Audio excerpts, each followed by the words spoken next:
I decided that for the next 30 days, I will be learning Minecraft speedrun. Wait, hold on, let me give you some context. It all started on January 1st. Yes, I know I got Minecraft instead of spending the new year with my family. Anyway, after watching a certain streamer by the name of Ludvig, if you don't know him, it's okay.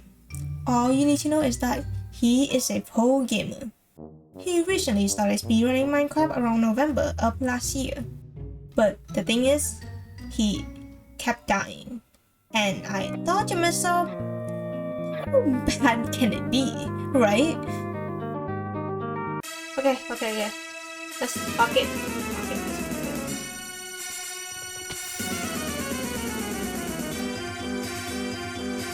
Oh!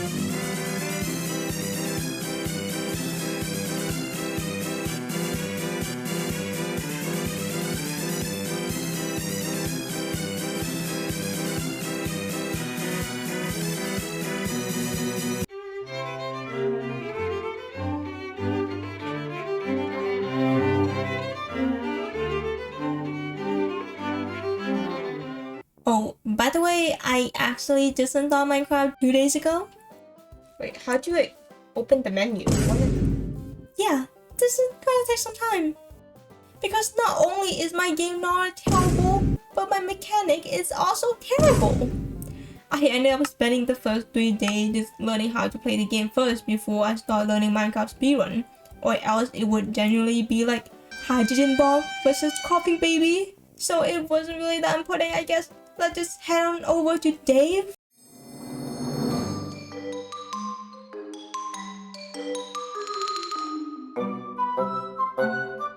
On day 4, I decided to set up the mod for speedrunning and watch a lot guy. And by a lot, I mean like 2. From what I learned, you need 7 iron to pick an iron pickaxe and a water bucket and flint and steel to make your portal. You can easily find the iron by looking out for the 5 types C: a village, temple, rune portal, shipwreck, or buried treasure sea. All of these C wasn't that difficult to figure out except for one: buried treasure. Unlike the other C where you can easily find the chest, buried treasure contain more things you need to do, like turning on your chunk portal, change your FOV, run a distance, edit distance, and turn on your pie chart to the correct format. Then you look to your left or right. When you see the spike in a certain direction, you keep moving till you think it is the right chunk. To be honest, even though I made it sound really simple, it took me a while to get this down. This is not the right chunk. The next thing I learned was how to build a portal. And to do this, you can either use the lava pool or the magma ravine. And that was it for today.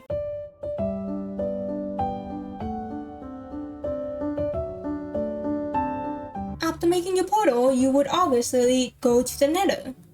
But then, what now?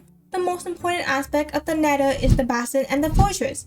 You can use the bastion to trade gold with the piglin in order to get the list of items you would need to make your speedrun even easier.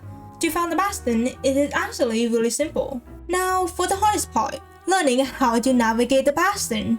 The reason why this is the hardest part was because of these piglin.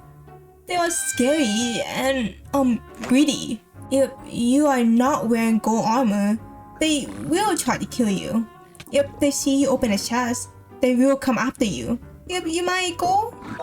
Moving on, there are 4 different type bastions, each with their own route that you need to memorize in order to get the goal. And you know, I have a live, so this ended up taking me like 3 days.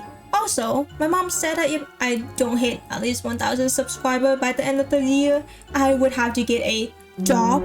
So it would really help me stay unemployed if you subscribe right now. I just wanna be part of. Anyway, the first bastion I learned was the treasure bastion. This bastion was fairly easy to recognize considering the fact that it is flat and it has like this lava ocean. The route wasn't too difficult either, so I was able to quickly learn this bastion. Moving on, we have housing. This is by far my favorite type bastion because it is easy and pretty simple. Next, we have bridge. I hit the bastion for no reason other than the fact that I was practicing this bastion late at night and I kept dying. The last bastion was stable. I also hit this bastion because not only did it have many variations, I kept getting lost. Hello, where am I? Now that I somewhat figure out how to do the bastion, I would need to find the fortress. There also isn't that much that I need to learn for the fortress other than blaze bedding. This is where you try to clear the blaze spawner because blaze spawn more when there are a bigger area. And that was everything I learned for the nether. When you get enough blaze rod from killing the blaze, you make a portal to go back to the overworld and try to find the stronghold. There are 3 ways to do this. The first option is to throw your eye and follow where it is going. For the second option, you can calculate the stronghold coordinate by hand by using some sort of map. Third is to use third-party application called Jingle to zoom into the eye and need the print bar to calculate the coordinate of the stronghold for you. I obviously went for the third option because it is faster. At this point, I also did learn bow eye, which is when you get into a bow and then get out before measuring your eye, but there is one problem. When doing bow eye, you cannot change your in-game mouse sensitivity. Because of this, I had a really hard time measuring the eyes since my mouse often felt too fast. This meant that I had to use multiple eyes and waste a lot of time, so I decided to stick with measuring the eye normally until like day 20. Now that I know how to find the stronghold, I would have to find the portal room. The way you do this is pretty much the same as when you try to find the buried treasure. Next, I need to beat the ender dragon. This is where the one cycle come in. You need to wait until the dragon purge and check which direction the dragon is going, then use your bed. You could also do the Euro cycle, that's where you build up to the dragon and try to kill it instead of waiting for the dragon to come down, but let's be for real, I'm not at that level yet. After about 30 minutes and many dumb mistakes, I was able to get the one cycle down. All I need to do now is to test everything I know. I decided to not add day 11 because all I did was more factors, but I was getting progressively better and I felt confident enough that I could do my first speedrun attempt. Before that, I will introduce you all to MCSR. MCSR allows you to play the same seed with another person and compete against them to see who is faster. It also contains filter seed that make it easier for you to speedrun. Anyway, it was time. Now, normally this story would have ended with me winning against my opponent and getting a good speedrun time, but no. I started my first match, somehow it took over 15 minutes to get to the bastion and I only won because my opponent forfeited. I did well when it comes to individual factors, but when I tried doing the whole run myself, I just couldn't do it. I kept dying and having to restart. No matter how many times I practice, it is undeniable that I am still bad at the game. I was disappointed. It felt like I spent the past 10 days achieving absolutely nothing. At some point, I almost gave up on this video idea because I didn't want to waste my time, but for some reason, I couldn't. Even though I did stop recording for a bit, I was still doing Minecraft speedrun every day, and that was because I was still having a lot of fun, and you know, maybe, just maybe, there is another reason for me to continue with this video.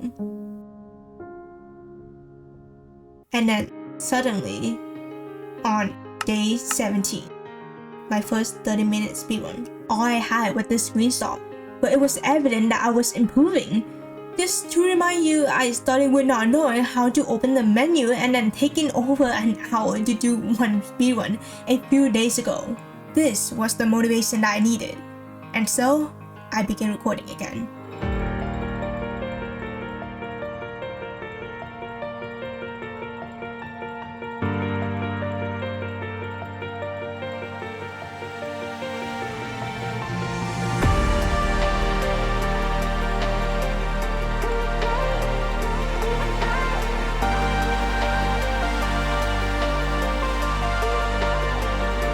Okay, I'm not sure why I suddenly decided to be dramatic, but let's move on.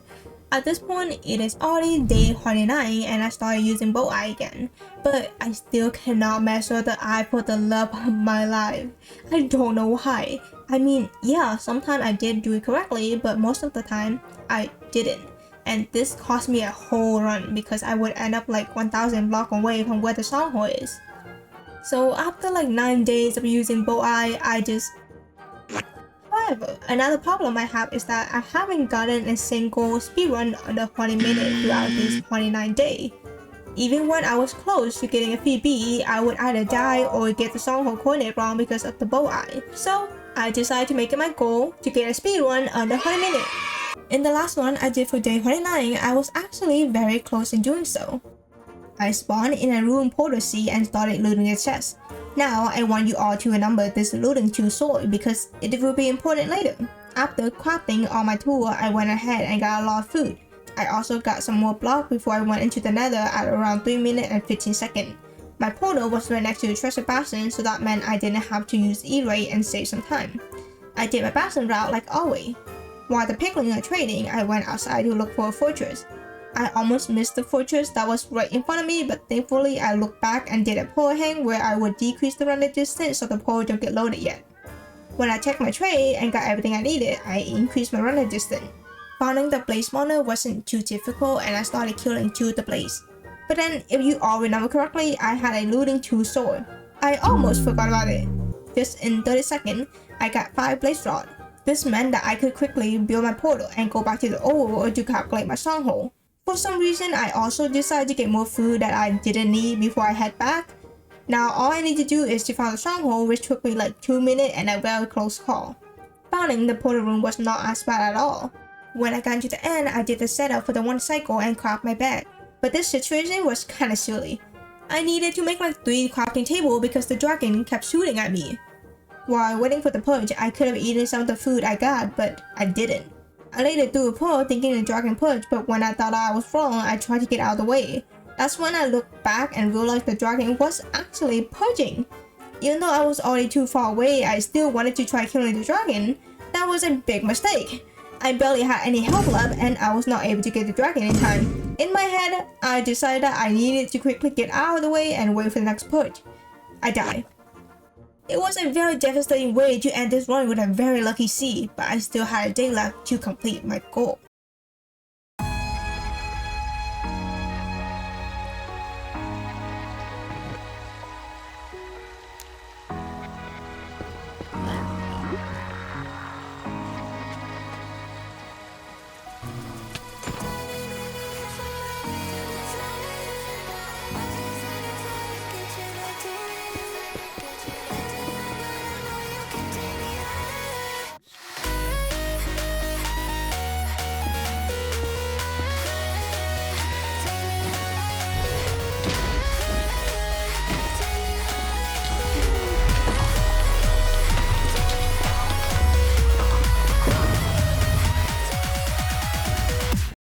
Now, after the 30 days, some of you may ask, well, Raya, what are you gonna do now? And to that, I answer,